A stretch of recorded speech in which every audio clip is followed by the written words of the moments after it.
Now, whitetail water holes can be a powerful attractant and hunting feature on your land.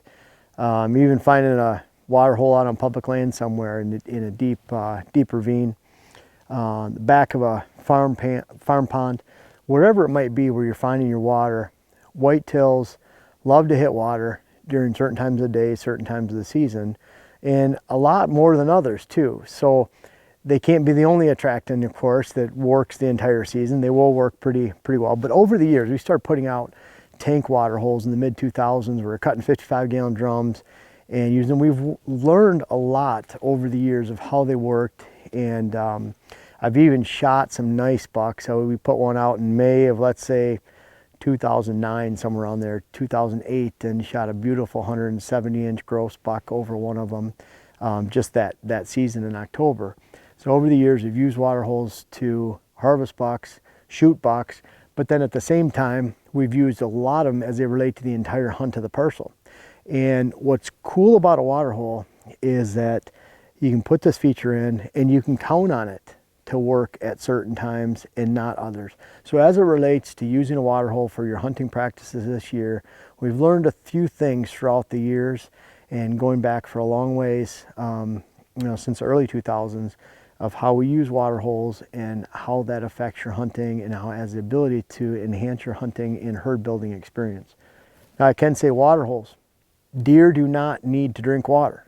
So they don't have to drink water.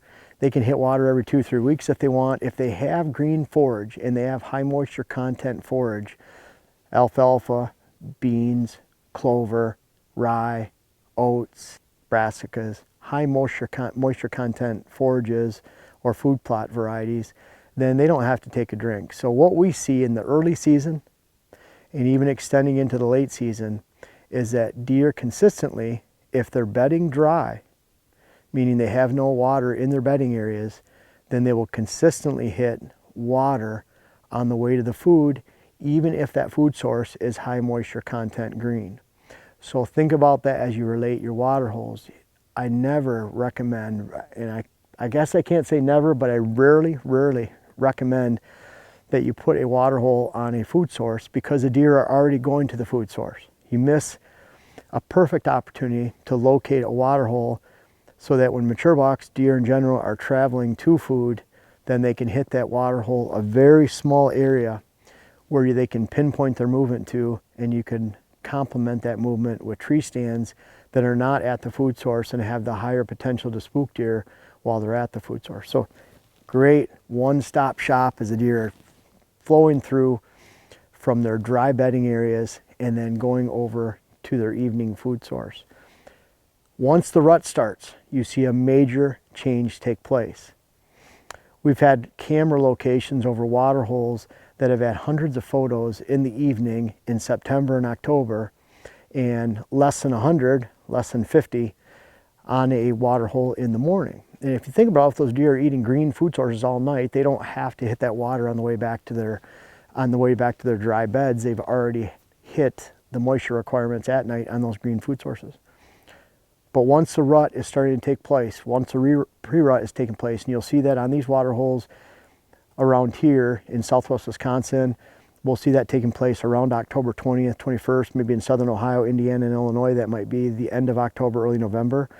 But we'll suddenly see a shift to where mature bucks and bucks in general are hitting the water in the morning hours, in midday hours, afternoon, all day, because the rut's on, they're moving a lot more, they're thirsty, the requirements of food, sometimes they're not even feeding for a period of time because they're rutting and pushing does and running around.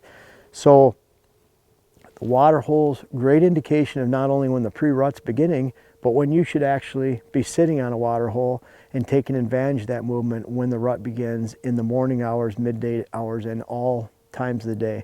I've sat over a water hole from daybreak to 1, 2 in the afternoon and been able to watch 11, 12, 13 bucks come to that water, and we're attracted to that small little water hole.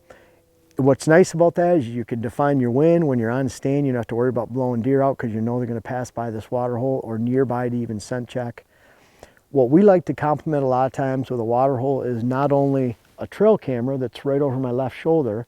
We love to complement and make sure of what every deer that's coming into here, but we also like when we have a mock scrape nearby. Now this mock scrape was set in sometime in the summer, I believe July. We have footage of it in July of 2016. You can see that we attached a rope between two trees. It's already sagging a lot because it's old. This was tight to begin with. The mock licking vine has already been broken in half, but this has been a perennial scrape for the last three seasons, and whether the deer are hitting the water hole or the scrape, it's a great stop on the way out to the food plot right over here. So for that, we have two stand locations, and two really important stand locations as it relates to this hunting property, that relates to this water hole and the movement. The camera tells us every buck that's around here. We have a camera out over a scrape in the food plot that tells us every buck that's in the region. And then we have a tree stand right over here. That tree stand, it's about 25 yards to this water hole. And then we have another stand set up right over here. That tree stand, again, just right up here. That tree stand is 25 yards to this. Tree stands are about 50 yards apart, 55 yards, right around there. They're at slightly different angles. That allows us to use this water hole for winds that are going off the ridge that way, winds that are going off the ridge this way. We have another stand back here that relates to this entire movement that we call more of a morning stand, where we can really wait for those deer to come back without spooking anything on the water hole, or on the water hole, mock scrape, or the food plot. So we're using these features right here that are very, very important for this entire system of movement right here. And it all boils back to this water hole placement right here. Now this water hole, again, we're focusing on hunting this water hole in the evening. We're hoping for the majority of the season. We even have footage right now of deer coming in and sniffing around this water hole even and know everything's been frozen for a while. They establish that pattern of use on the water hole, and if you can keep water in here, then they'll continue that pattern all hunting season long. And then we'll use this during the evening, during the early season, late season. We'll use it all day during the rut. We have multiple stands that relate to this movement. And again, it's a whole combination, but a water hole is a big part of it.